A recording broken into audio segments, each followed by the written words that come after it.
Hello guys, आप सभी का स्वागत है एक और नई सी ब्रांड न्यू वीडियो में। तो भैया आज के हम वीडियो में हम करने वाले हैं केमिकल इक्विलिब्रियम, जो कि आप देख सकते हो भैया। केमिकल इक्विलिब्रियम के भैया फटाफट से हम क्रैश कोर्स सीरीज का वीडियो लेके आ चुके हैं केमिस्ट्री का भैया, क्लास 11 के लिए बच्चों के लिए। तो यार ये देखो, आप देख सकते हो आप, जो कि मैंने भैया दो पेज में अंदर मैंने आपको पूरा का पूरा आपको समझाया हुआ है, ठीक है। 2 पेज के अंदर मैंने पूरा अच्छे से समझाया हुआ है। 2 पेज के अंदर पूरा फॉर्मूला शीट मैंने समझाई है। अगर ये आपको फॉर्मूला शीट की नोट्स आपको ये आज के वीडियो की नोट्स चाहिए आपको, तो मेरे टेलीग्राम चैनल में जाके आप लिंक डिस्क्रिप्शन में है, जाके मुझे फॉलो कर दो और वहाँ पे आपको अमेजिंग अपडेट्स मिलते रहेंगे और ये नोट्स भी आपको वहाँ मिलेगी। तो जाके भी आप फटाफट से यार भैया फटाफट से ज्वाइन कर लो। और आज की वीडियो के हम शुरू करते हैं, जो कि है भैया केमिकल इक्विलिब्रियम। पहले की बात करें भैया तो केमिकल इक्विलिब्रियम के भैया 3 पार्ट्स होते हैं, फिजिकल, केमिकल और भैया आपका आयोनिक। जहाँ पे फिजिकल आपका बहुत इंपॉर्टेंट है नहीं, केमिकल अभी हम पढ़ रहे हैं और आयोनिक का वीडियो जल्दी हम ला देंगे, टेंशन मत लीजिएगा, ठीक है। चलिए अब हम बात करते हैं भैया, शुरू करते हैं अपने चैप्टर के। ये भैया अच्छे से नोट्स मैंने बनाई हुई है, जो कि प्रिपेयर्ड बाय हनील शाह है, ठीक है।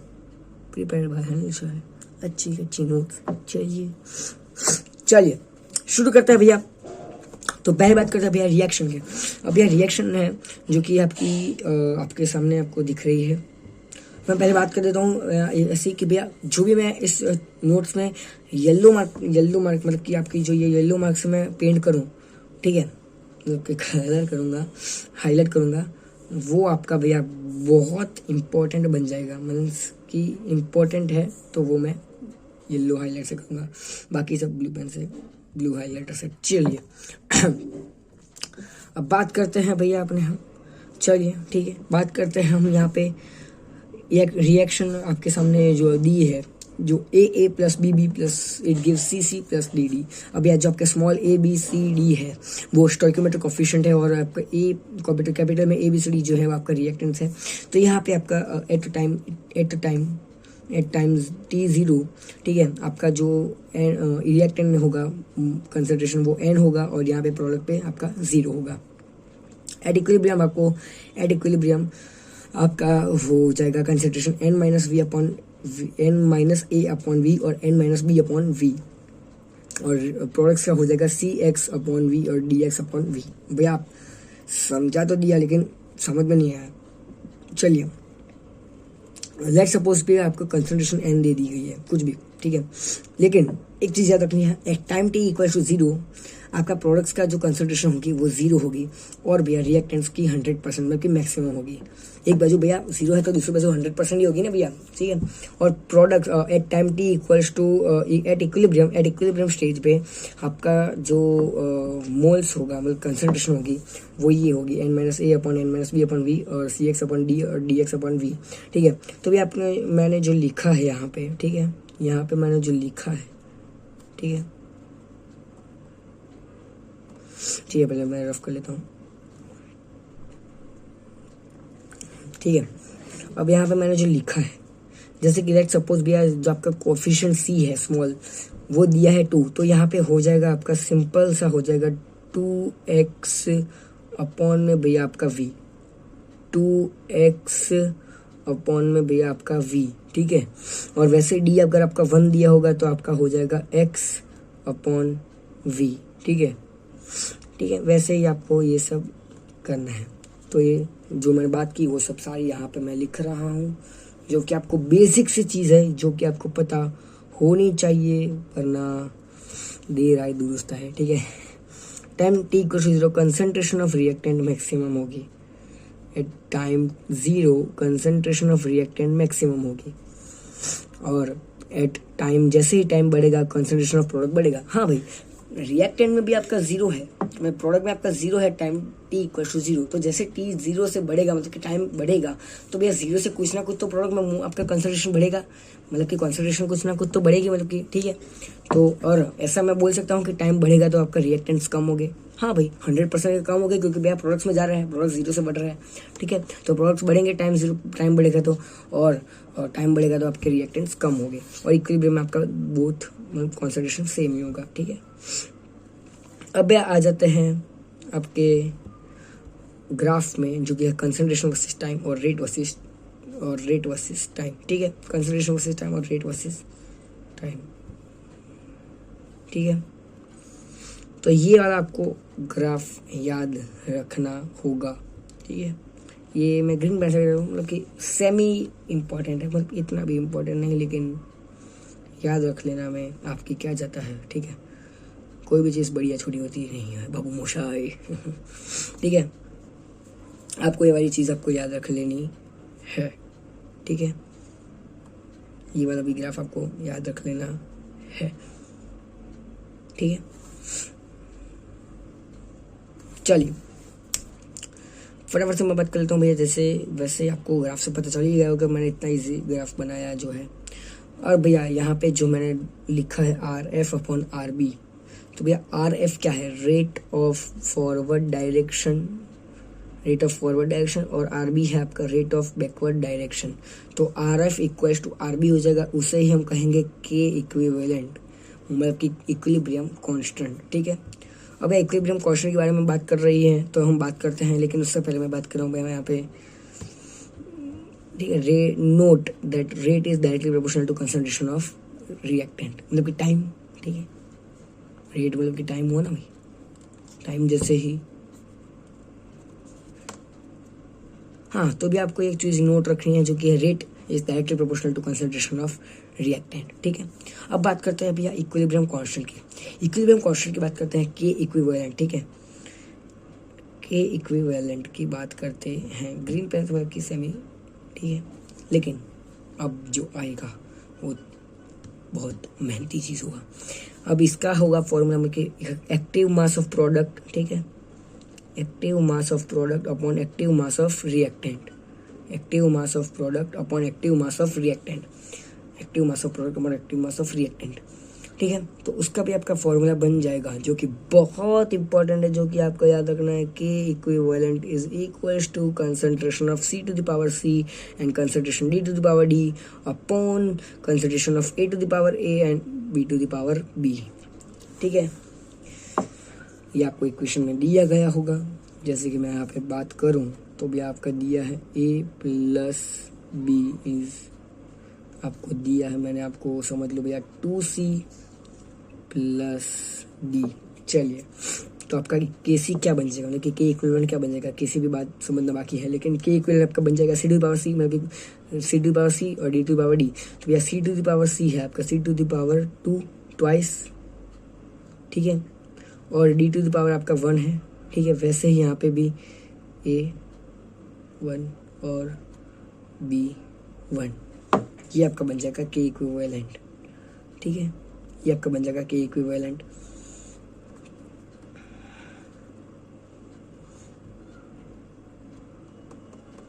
चलो अब भैया इसमें मैंने आपको बताया कि भैया एक्टिव मास, इसमें मैंने जो लिखा है मैंने एक्टिव मास, लेकिन भैया एक्टिव मास होता क्या है, आइए समझते हैं एक्टिव मास होता क्या है।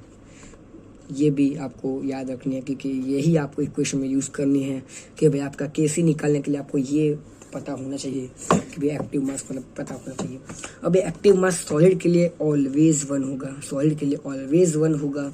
लिक्विड के भाई 2 टाइप होते हैं, एक्वस और लिक्विड, 2 टाइप के लिक्विड होते हैं, एक्वस और लिक्विड, ठीक है। अब जैसे एग्जांपल लेते हैं H2O, H2O क्या है भैया, एक्वस है और लिक्विड भी होता है, ठीक है, 2 टाइप होता है। तो वैसे ही बात करें तो एक्वस के लिए आपका हो जाएगा formula M molarity is equal to number of moles upon volume, ठीक है।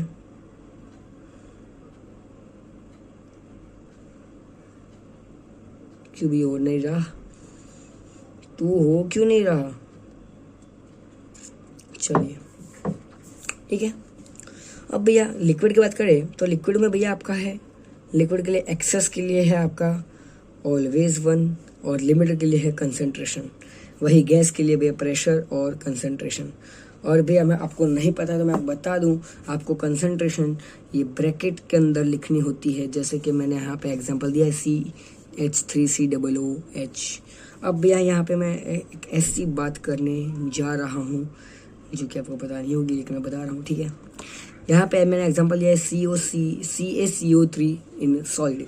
तो सॉलिड के लिए मैंने आपको बताया है तो 1 है, तो ये ऐसा बोला जाए कि भैया ये इज इक्वल टू 1, ठीक है, मैं सब बोल सकता हूँ? जी हाँ सर, आप बोल सकते हो।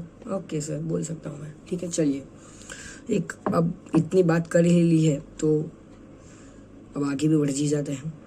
आपके इक्विवेलेंट के दो टाइप्स होते हैं जो कि आपने अभी पढ़े हैं। एक होता है आपका भैया कंसंट्रेशन, ठीक है, अरे यार, एक होता है आपका कंसंट्रेशन और एक होता है आपका प्रेशर। ठीक है, ये इसमें भी कंसंट्रेशन होता है भाई, मैंने कहा मना किया, लेकिन वही सेम ही कंसंट्रेशन। ठीक है, कंसंट्रेशन और प्रेशर के बारे में आपको पढ़ना है। तो भैया दो टाइप के इक्विवेलेंट होते हैं। पहला है आपका केसी, मतलब कि कंसंट्रेशन के लिए, तो उसका है आपका भैया concentration of product upon concentration of reactant. Concentration of product upon concentration of reactant, वही है आपका केसी। और भैया दूसरा है आपका partial pressure of product, partial pressure of product upon partial pressure of reactant, वही है आपका केपी। ठीक है, सिंपल है।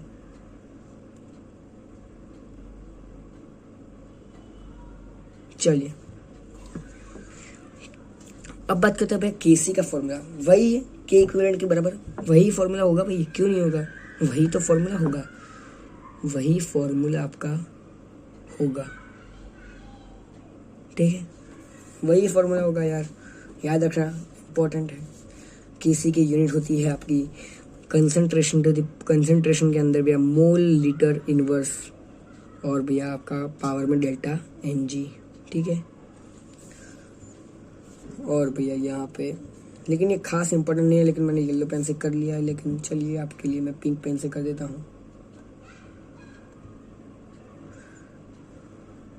चलिए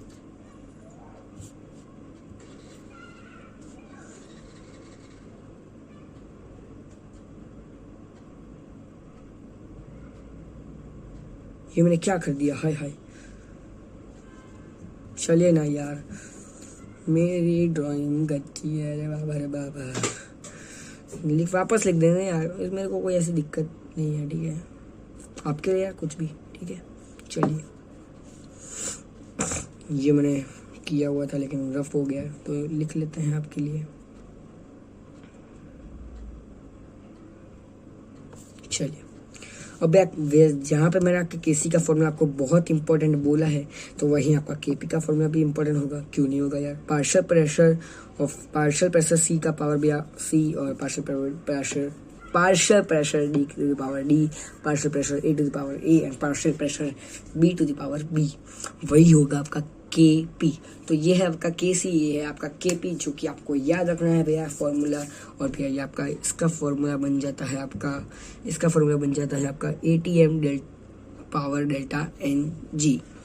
यूनिट का बहुत काम नहीं है, लेकिन याद रखना भाई क्या याद जाता है आपका। ठीक है, तो केसी आपके पढ़ ही लिया है, तो मैं उसके बारे में एक क्वेश्चन देता हूँ आपको, दो क्वेश्चन देता हूँ। चलिए, जो कि आपको समझ में आते हैं कि नहीं।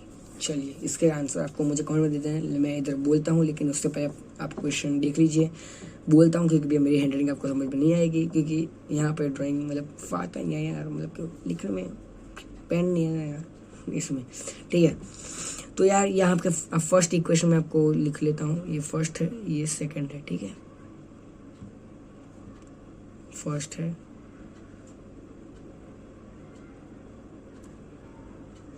और ये आपकी सेकंड है। फर्स्ट इक्वेशन क्या बोलती है? 2CuCu ब्रैकेट में NO3 ट्वाइस सॉलिड में, और वहीं आपका दूसरा 2Cu सॉलिड में प्लस 4NO2 गैस में यहाँ पे। ठीक है, गैस पे, और भैया प्लस O2 वो भी आपका गैस में।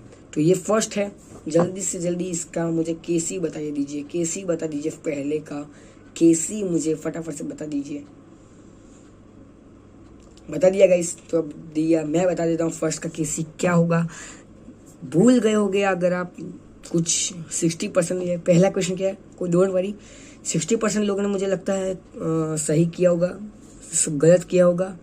60% लोगों ने गलत किया होगा, बाकी 40% जो होंगे उसने अच्छे से अच्छा सुना होगा, तो यार उसको पता होगा कि भैया यहाँ पे आपको नहीं पता तो भैया सॉलिड के लिए 1 है। ठीक है, सॉलिड के लिए 1 है, सॉलिड के लिए 1 है, गैस के लिए आपको वही प्रेशर या फिर कंसंट्रेशन अब यहाँ पे कंसंट्रेशन वाला यूज़ करेंगे हम, तो ठीक है। चलिए सिंपल से बात करते हैं। सॉलिड के लिए 1 तो भैया रिएक्टेंट तो वही हो गया। अब भैया फॉर्मूला क्या है किसी का, प्रोडक्ट्स अपॉन रिएक्टेंट, तो भैया प्रोडक्ट में भैया पहला CuO है, वो भी सॉलिड के लिए, तो भैया 1 होगा। तो यहाँ पे अगर मैं लिखना चाहूँ कुछ अच्छी पेन से, ठीक है, यहाँ पे येलो पेन से यहाँ पे लिख रहा हूँ, ठीक है, तो इसके अंदर मैं रफ कर दूंगा बाद में, ठीक है, जो कि आपका यहाँ पे आ जाएगा आपका KC क्या आएगा भैया प्रोडक्ट में भैया 2CO के लिए आपका 1 आ जाएगा, ठीक है, 2CO के लिए 1 आ जाएगा, लेकिन हम लिख नहीं रहे 1, वो तो सिंपल सा है।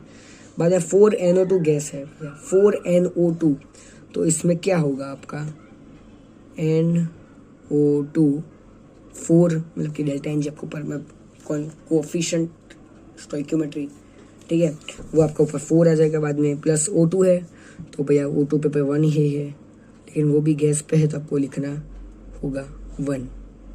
अपॉन में भी आपका रिएक्टेंट तो भैया वो भी 1 ही है, तो यही आपका हो जाएगा भैया आपका KC फॉर इक्वेशन, मतलब इक्वेशन नंबर 1।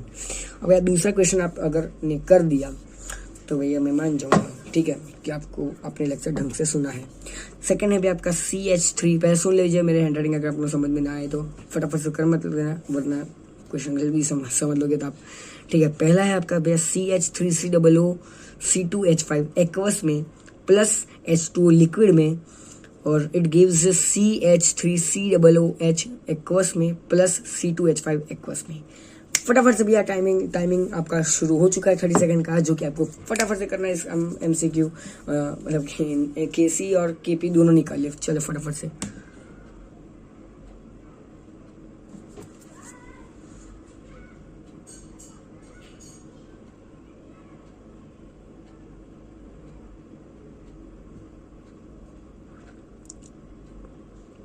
तो होप गाइस अपने KC और KP निकाल दिया होगा, और यहाँ पे नहीं निकालता है स्टॉप करके फटाफट से निकाल दो, और बाद में मेरा आंसर सुनने का। चलिए अब मैं आंसर इसका कर रहा हूँ। तो फर्स्ट का अगर आपका हो गया हो तो मैं ये रफ कर देना चाहता हूँ, ठीक है। सेकंड के लिए भैया मैं लिख रहा हूँ फटाफट से, सेकंड के लिए मैं लिख रहा हूँ, ठीक है। सेकंड के लिए मैं आपका KC भी लिख रहा हूँ, KP भी लिख रहा हूँ। KC के लिए आपका भैया आ जाएगा भैया फर्स्ट में भैया प्रोडक्ट्स में क्या CH3COOH भैया एक्वस में भी आपका भैया मोलाइट वाला था, ठीक है, लेकिन ध्यान से सुनिएगा, यहाँ पे वही वाला करना है, कुछ केस में ही आपको वो एक्वस वाला करना है, ठीक है, जो कि आपका हो जाएगा CH3COOH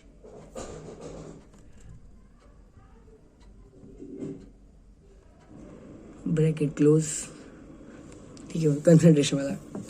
और भैया वही आपका CH3COOH लिखा है ना यहाँ भी, और बाद में दूसरा क्या है आपका C2H5, वो भी एक्वस में है, C2H5 अपॉन में आ जाएगा भैया आपका CH3COOH2 C2H5 वही आएगा, क्योंकि H2 लिक्विड के लिए भैया एक्सेस अब भाई, और मैंने एक बात बताया तो भूल ही गया, सॉरी गाइस अगर आपने यार ये यहाँ पे थोड़ी गलती की, तो मैं आपको मान लूँगा भैया, कोई बात नहीं, क्योंकि मैंने आपको एक चीज़ मैंने नहीं बताई है, जो कि है आपको H2 एक्सेस में भैया ऑलवेज 1 या फिर लिमिटेड में कब लेंगे H2O के बारे में।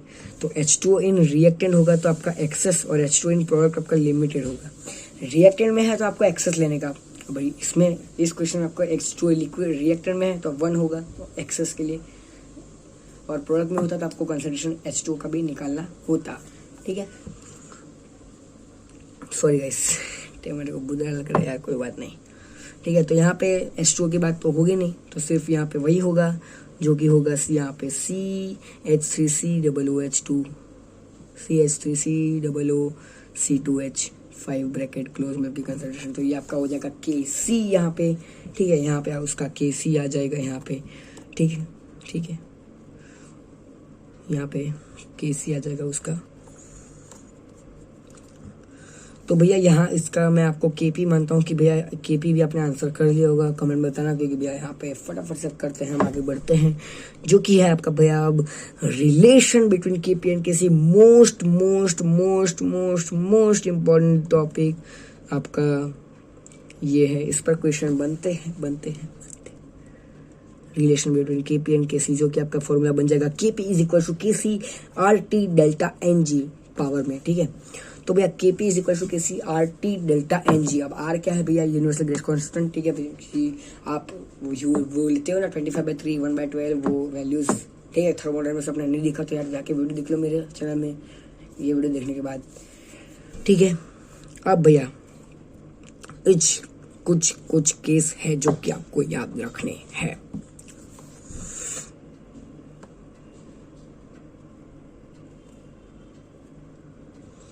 जो कि है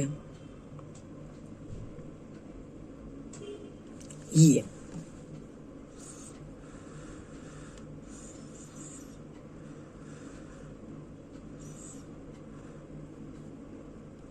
चल ये वाला केस आपको याद रखना है। केस 1 में भाई आपका डेल्टा एन जी 0 से बड़ा है या छोटा है भाई, ये सारा और ये सारा ये रहा आपका, ठीक है।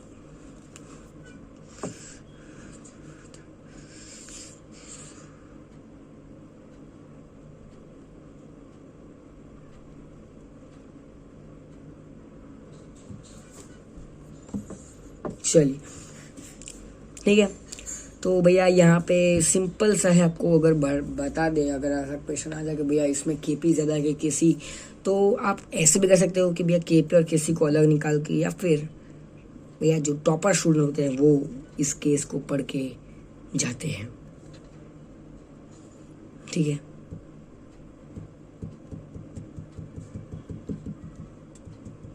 ठीक है, ये क्या हो गया पता नहीं, लेकिन हो गया, कुछ नहीं, हमें पढ़ा में ध्यान देना है।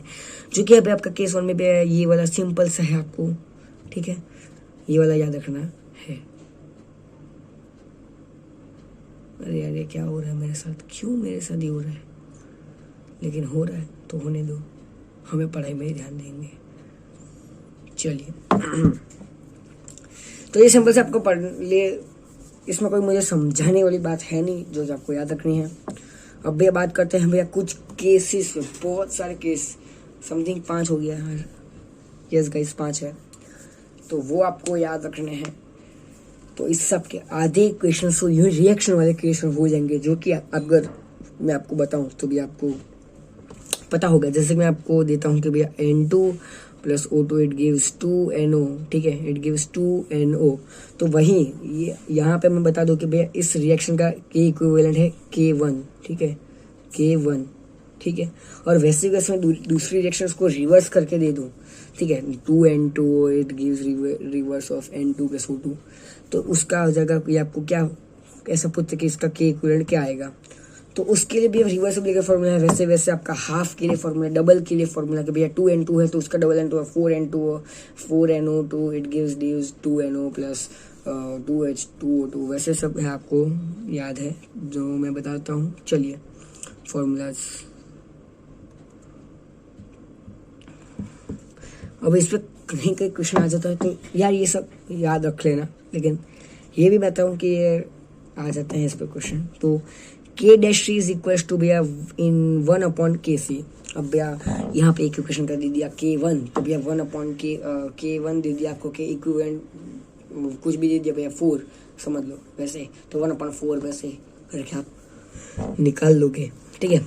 अगर आपकी रिएक्शन डबल में दी गई है तो आपको सिंपल सा है भैया KC का स्क्वायर कर देना है, जो कि आपका KC जो भी आपको दिया होगा उसका स्क्वायर कर देना है। जैसे कि यहाँ पे एग्जांपल है आपका 2AO plus 2ABB it gives 2CC plus 2DD, ठीक है। चलिए थर्ड है भी आपका गिव फ्री एनर्जी। आप इस पे क्वेश्चन ना बने तो मैं कैसे मानूं, इस पे क्वेश्चन बन सकते हैं और बनेंगे ही। Delta G G0 equal to -2.303 RT log KC, जो कि आपने थर्मोडायनामिक्स के प्लेलिस्ट में मैंने पढ़ा होगा, थर्मोडायनेमिक्स की भैया वीडियो आ चुका है। अगर आपने नहीं देखा तो जाओ एफर्ट पर से देख लो, ठीक है, इस वीडियो के देखने के बाद। अब भैया फोर्थ है आपका स्टेप्स ऑफ द रिएक्शन। यहाँ पे अगर रिएक्शन से यहाँ पे जाए तो ये इसका K1 मैंने एग्जांपल दे रहा हूँ, इसका K2 है, इसका K3 है, तो बताओ भैया K3 क्या होगा, मतलब K इक्विवेलेंट क्या होगा। तो यही होगा सिंपल सा कि भाई K3 is equal to K1 into K2, ठीक है। तो ये सब आपको सारी चीज़ें आपको याद रखनी होगी, ठीक है। चलिए बात करते हैं टेम्परेचर के लिए। ये टेम्परेचर भैया वैसे नीचे यहाँ पे कहीं आना चाहिए, यहाँ पे, लेकिन मैंने ऊपर भी लिख लिया, लेकिन सेम है, आता है उसमें भी, तो लेकिन बहुत कम चांस होते हैं, तो इसके लिए मैं ये वाला करता हूँ। log K2 by K1 is equal to delta H upon 2.303 R 1/T1 minus 1/T2, ठीक है, सिंपल सा। अब यहाँ पे आगे बढ़ते हैं रिएक्शन कोएफिशिएंट में। जो आपका Kc था वही Kc का फॉर्मूला वही रहेगा, लेकिन रिएक्शन कोएफिशिएंट के फॉर्मूला में भी आपका हो जाएगा वो QC। इस पे क्वेश्चन बढ़ेंगे तो आपको छोड़ना नहीं है, क्योंकि यार ये सब रोकड़ा मार्क्स है, ठीक है, आपके लिए फटाफट से वो गिन के मार्क्स बता देने के हैं इसके। चलिए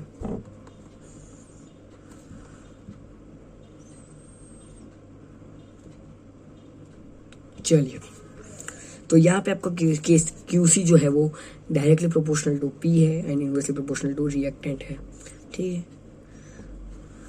अब यहाँ पे बात करें, यहाँ ये इस पे क्वेश्चन बनेंगे। QC का आपका निकालना बोला हो या ना बोला हो, लेकिन इस पे क्वेश्चन जरूर से बनेंगे। तो इसको स्टार करना हो स्टार कर लो, मार्क करना हो मार्क कर लो, कुछ भी कर लो, लेकिन इस पे क्वेश्चन बनेंगे, ठीक है, ये ठीक है। चलिए अच्छा स्टार बना देते हैं, 3 स्टार दे दिए भैया। चलिए अगर आपका QC बड़ा है KC से, अगर आपका QC बड़ा है KC से, अब भैया यहाँ पे मैंने येलो हाईलाइट किया हुआ है ऑलरेडी, लेकिन तब भी करूँगा, QC ज़्यादा है KC से, मतलब कि क्या बात हुई कि प्रोडक्ट से भैया, प्रोडक्ट से आपका रिएक्टेंट में जा रहा है आपका, ठीक है, प्रोडक्ट से आपका रिएक्टेंट जा रहा है। अब भैया ये रिएक्टेंट यहाँ पर प्रोडक्ट है, तो प्रोडक्ट से रिएक्टेंट जा रहा है, तो क्या कौन सी बैकवर्ड डायरेक्शन होगी, सिंपल सा बैकवर्ड डायरेक्शन, ठीक है। वैसे ही अगर QC और KC इक्वल हो तो भैया आपका इक्विलिब्रियम कहेंगे हम, इक्विलिब्रियम में बोथ कांस्टेंट आगे पढ़ा है, ठीक है, बोथ कांस्टेंट। अगर आपने नहीं पढ़ा क्या बताऊँ यार, यहाँ पे ही था, ठीक है, कांस्टेंट बोथ, ठीक है, वही। चलिए वही है, अगर आपका QC कम है KC ज़्यादा है तो भैया क्या बात है कि भैया रिएक्टेंट से प्रोडक्ट ज़्यादा, तो फॉरवर्ड डायरेक्शन, ठीक है, फॉरवर्ड डायरेक्शन, ये वाली रिएक्शन वाला आप पूछेंगे भैया बताओ बैकवर्ड डायरेक्शन है, इक्विलिब्रियम है कि फॉरवर्ड डायरेक्शन है, तो ये आपको बताना पड़ेगा, ठीक है। लास्ट टॉपिक क्या कहते हैं भैया, ले-चार्टियर्स प्रिंसिपल के भैया, जिसने अंदर क्वेश्चंस आपके बनते हैं। अंग्रेजी ले लो फटाफट से, अगर आप थक गए हो तो रेस्ट ले लो फटाफट से। चलिए भैया इसका फर्स्ट वाला कॉन्सेंट्रेशन के लिए आपको मैं फटाफट से आपको याद रखूँ, अगर आपका रिएक्टेंस ज़्यादा है तो भैया वही सेम टू सेम ही है, लेकिन आपको मैं बता देता हूँ, रिएक्टेंस ज़्यादा है तो QC ज़्यादा होगा, KC ज़्यादा होगा तो वही आपका फॉरवर्ड जाएगा, वही प्रोडक्ट ज़्यादा है तो उल्टा हो जाएगा, QC ज़्यादा होगा, लेकिन बैकवर्ड डायरेक्शन वही आपका रिएक्टेंट कम हो जाएगा। वही है ना यार, टाइम जीरो पे टाइम जैसे बढ़ेगा प्रोडक्ट बढ़ेगा, टाइम कम होगा तो भी प्रोडक्ट कम होगा, और अगर टाइम बढ़ेगा तो रिएक्टेंट कम होगा, और टाइम कम होगा तो रिएक्टेंट बढ़ेगा, वैसे ही है, ठीक है। तो रिएक्टेंट यहाँ पे बढ़ा है, कम है, तो यहाँ पे QC बड़ा होगा और बैकवर्ड डायरेक्शन हो जाएगी, और यहाँ पे प्रोडक्ट ज़्यादा है तो वही आपका फॉरवर्ड डायरेक्शन। सिंपल सी है ये कंसंट्रेशन वाली बात। इफेक्ट ऑफ कंसंट्रेशन आपने देख लिया, अब बात करते हैं हम इफेक्ट ऑफ प्रेशर की बात करते हैं। तो यहाँ पे भी वही है, अगर आपका प्रेशर ज़्यादा है तो डेल्टा एन जी की पावर 0 से बड़ी है तो आपका बैकवर्ड डायरेक्शन हो जाएगा, प्रेशर कम हो गया डेल्टा एन जी कम होगा, मतलब कि 0 से, तो फॉरवर्ड डायरेक्शन हो जाएगी। प्रोडक्ट अगर ज़्यादा है अगर आपका ज़्यादा है तो ओके सॉरी मैंने उल्टा बोला। अगर आपका प्रोडक्ट का बड़ा है, मतलब बढ़ा है, क्या बोल रहा हूँ यार, अगर आपका प्रोडक्ट बढ़ रहा है, डेल्टा एन जी 0 से बड़ा है तो आपका बैकवर्ड डायरेक्शन हो जाएगा, और वही प्रोडक्ट आपको कम है लेकिन डेल्टा एन जी 0 से बड़ा है तो वही आपका फॉरवर्ड डायरेक्शन हो जाएगा। वही आपका प्रेशर बड़ा होगा, अगर आपका प्रेशर बढ़ रहा होगा तो अगर डेल्टा एन जी 0 से बड़ा है, ठीक है, तो आपका फॉरवर्ड डायरेक्शन हो जाएगा, और प्रेशर कम है आपका तो वहीं आपका हो जाएगा बैकवर्ड डायरेक्शन। सिंपल सी वही बात है। और अगर डेल्टा एन 0 है तो भैया नो चेंज इन इक्विलिब्रियम। अगर ऐसा एक एमसीक्यू आता है नीट में कि भैया KP equal to KC R T delta N G, जो आपका रिएक्शन केपी केसी का है फॉर्मूला, भैया ऐसी कौन सी स्टेटमेंट दिया था कि ऐसी कौन सी यहाँ पे आपका केपी और केसी इक्वल होगा। तो 3 स्टेट है भैया। अगर आपका डेल्टा एन जी 0 होगा तो, अगर आपका आर टी 0 होगा तो, और या फिर यहाँ पे कोई कांस्टेंट हो जाएगा तो आपका केपी और केसी इक्वल हो जाएगा। तो वही हमसे को आया था। अब बात करते हैं अभी इफेक्ट ऑफ टेम्परेचर की। इफेक्ट ऑफ टेम्परेचर में भैया आपका ये फॉर्मूला आपको याद है ही, ठीक है। तो यार यहाँ पे अगर टेम्परेचर बढ़ रहा है तो बैकवर्ड, टेम्परेचर कम हो रहा है तो फॉरवर्ड। एक्सोथर्मिक में एंडोथर्मिक का टेम्परेचर बढ़ रहा है तो फॉरवर्ड, और टेम्परेचर कम हो रहा है तो बैकवर्ड, उल्टा ही, क्योंकि एंडोथर्मिक पॉजिटिव होता है। अब यहाँ पे इफेक्ट ऑफ कैरेक्टराइजेशन है, यहाँ पे बहुत इंपॉर्टेंट, बहुत इंपॉर्टेंट, ठीक है। यहाँ पे बात करते हैं the pathway of the reaction. अगर decrease the pathway of reaction, increase the rate of reaction, decrease the pathway of reaction, increase the rate of reaction, decrease the pathway of reaction, increase the rate of reaction. It does not affect on equilibrium, it just increase the rate of attaining equilibrium, it is just increase the rate of attaining equilibrium. तो ये था आपका thermodynamics का है यार, ठीक है। ये था आपका केमिकल इक्विलिब्रियम का one shot crash course series by Henry Risha, class 11th के नीट एस्पिरेंट स्टूडेंट के लिए बहुत सी दमदार वीडियोस थी यार। अगर आपको इसकी नोट्स चाहिए होगी तो मेरे टेलीग्राम लिंक में, टेलीग्राम चैनल में जाके मुझे फॉलो कर लीजिएगा, लिंक डिस्क्रिप्शन में है। आपको को भी सब्सक्राइब कर लीजिएगा, वीडियो को लाइक कर दीजिएगा, और अगर आपको थोड़ा सा भी वीडियो पसंद आएगा तो प्लीज़ वीडियो को लाइक कर दीजिएगा और प्यारा सा कमेंट छोड़ के जाइएगा। और भैया बहुत सारे लोग देख के जाते हैं लेकिन सब्सक्राइब नहीं करते, और भैया कमेंट भी नहीं करते कि भैया मुझे अच्छा लगा, बुरा लगा, कोई खराब है, कोई मैंने कुछ गलती मिस्टेक कर दिया। मुझे वो सब फीडबैक देते रहो यार कमेंट में, और कुछ अच्छा लगे तो अब तो भी देते रहना, ठीक है। चलिए, तो थैंक्स फॉर वॉचिंग। तबाही पढ़ते रहो, तबाह करते रहो, और फोड़ते रहो, मचते रहो, दुनिया फोड़ दो। आप कुछ भी देखने का नहीं है। नीट के लिए अच्छा मैंने समझा दिया। अगर आपको समझ में आया तो अच्छी बात है, नहीं समझ में आया तो एक बार वापस से देख लीजिएगा, आपको समझ में आ जाएगा। And thanks for watching. तब तक के लिए मिलते हैं अगले वीडियो में। Thanks for